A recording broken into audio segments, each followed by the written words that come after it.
he got, I would say, the 15 most involved people in that war that there were on the planet Earth, including Kissinger, Colby, you know, the head of the CIA over there, and on and on. And interestingly enough, the generals from North Vietnam and South Vietnam who had escaped and were now refugees, and ambassador, some of the people from Paris that had been involved. And, I mean, he really, and the deal was, and it was good, they did it.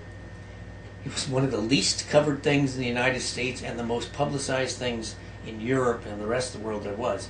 And the deal was, they would give their little talk and then open it up to questions, and they kind of kept the press out pretty heavily because it was going to be one of these open deals. We're going to blow it out straight and give our opinions. You know, I was one of the speakers, by the way.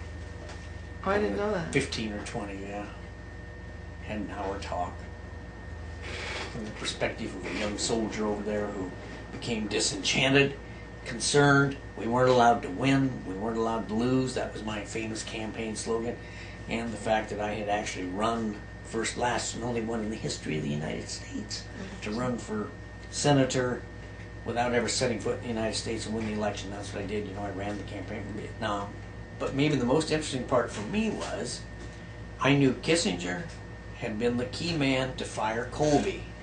When Ford got elected president, or not elected, when Ford got in as president because of Nixon's resignation, Kissinger, one of the first things he did was made sure he got rid of Colby. Why? I can only tell you what Colby tells me. Okay. Colby says the reason was because Colby, had exposed, quote to speak, the sins of the war and the sins of the CIA, and gone before the U.S. Congress and said, hey, it is out of control, we need to change it, and embarrassed the administration and everything. And so they got rid of him real quick. But anyway, so when those two agreed to sit down over the lunch hour, which lasted about 2 hours between the morning and then when the afternoon session started, I said, okay if I come along?